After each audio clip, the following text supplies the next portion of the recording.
নমস্কার বন্ধুরা, আজকে নিয়ে চলে এসেছি রুই মাছের মাথা দিয়ে মসুরির ডাল। আপনারা মুগের ডাল সবসময়ই মাছের মাথা দিয়ে করে থাকেন, তবে একবার কিন্তু মসুরির ডাল দিয়ে করে দেখবেন, খেতে খুব সুন্দর হয়।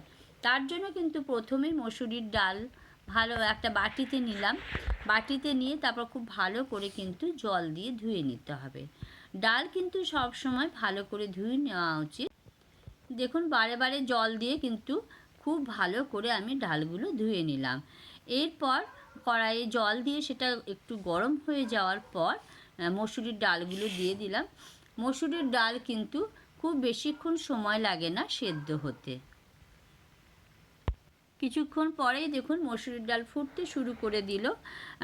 কিছুক্ষণ ফোটার পরেই কিন্তু ডালগুলো দেখুন সেদ্ধ হয়ে গেছে। ভালো মসুরির ডাল হলে একদম বেশি সময় লাগে না সেদ্ধ হতে।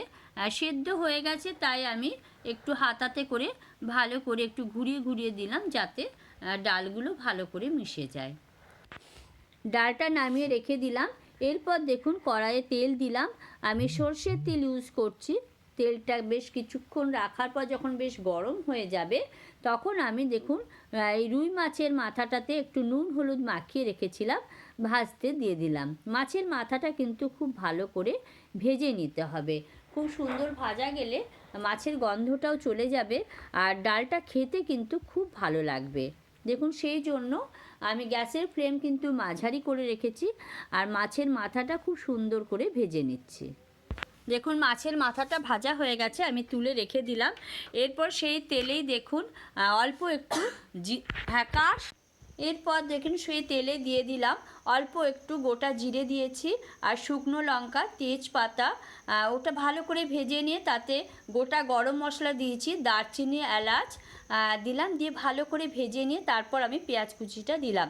পেঁয়াজ কুচি ভালো করে ভাজা হয়ে গেলে তাতে রসুন কুচি দিলাম। সমস্ত কিছু কিন্তু কুচি করে দিয়েছি, আর তার সাথে অল্প একটু আদা কুচিও দিলাম।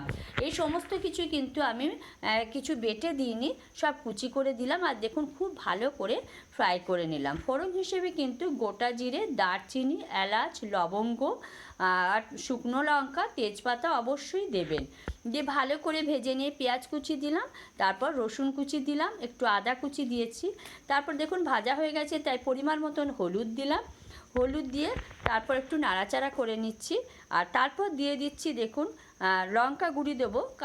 লঙ্কা গুঁড়ি দেওয়ার পর কাশ্মীরি লঙ্কা দিলাম, আর তারপর দিয়ে দিচ্ছি আপনার জিরে বাটা। অবশ্যই জিরে বাটা দেবেন। দিয়ে কিন্তু ভালো করে মশলাগুলো দেখুন কষিয়ে নিতে হবে। এইভাবে একবার ডাল রান্না করে দেখবেন, খেতে কিন্তু খুব ভালো লাগে। দেখুন সমস্ত কিছু দিয়ে খুব ভালো করে কিন্তু আমি মশলাটা কষিয়ে নিচ্ছি। এইভাবে মশলা কষে নেবেন, তাহলে খেতে খুব ভালো লাগবে। আর দিয়েছি কিন্তু কাঁচা লঙ্কা। দেখুন সমস্ত কিছু খুব সুন্দর করে কষা হয়ে গেছে। এরপর আমি দিয়ে দেব যে ডালটা আমি সেদ্ধ করে রেখেছি, সেই ডালটা এবার দিয়ে দেব। দেখুন গ্যাসের ফ্লেম কিন্তু একদম কমিয়ে দিয়েছি, তা নইলে কিন্তু ফোড়নগুলো পুড়ে গেলে ভালো লাগবে না খেতে, মানে মশলাগুলো। এরপর আমি যে ডালটা সেদ্ধ করে রেখেছি সেটা দিয়ে দিলাম। এবার ডালটা দিয়ে দেখুন অল্প একটু ওই বাটিটাতে জল দিলাম। অবশ্যই গরম জল দেবেন। গরম জল দেওয়াতে কিন্তু সমস্ত কিছুর স্বাদ ভীষণ ভালো হয়। দেখুন কিছুক্ষণ এটা নাড়াচাড়া করে নিয়ে ফুটতে দিতে হবে। আর এই সময় কিন্তু আমি পরিমাণ মতন দিয়ে দিয়েছি নুন, দিয়ে কিছুক্ষণ ফুটতে দিতে হবে। দেখুন কিছুক্ষণ পরে কিন্তু ডালটা সুন্দর করে ফুটে উঠেছে। আর এই সময় আমি কিন্তু অল্প একটু ফুটে গেলে আমি দিয়ে দেব মাছের মাথাটা। দেখুন কিছুক্ষণ পরে মাথাটা কিন্তু এর সাথে দিয়ে দেব। খুব সুন্দর করে কিন্তু ফুটতে দিতে হবে, তাহলে কিন্তু ডালের স্বাদটা খুব ভালো হবে।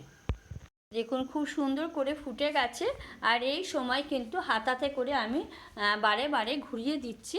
এরপর আমি মাছের মাথাটা অ্যাড করে দেব। দেখুন ডাল কিন্তু সুন্দর হয়ে গেছে।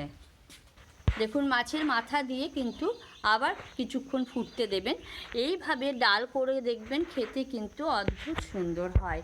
একদম মুগ ডাল দিয়েও ডাল আপনারা রান্না করেছেন, কিন্তু একবার মসুরির ডাল এইভাবে রান্না করে দেখুন, খেতে খুব সুন্দর হয়।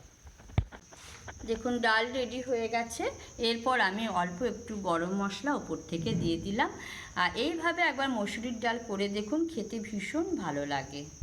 আমার রেসিপিটা দেখে যদি ভালো লাগে তাহলে অবশ্যই একটা লাইক, শেয়ার আর সাবস্ক্রাইব করে দেবেন বন্ধুরা।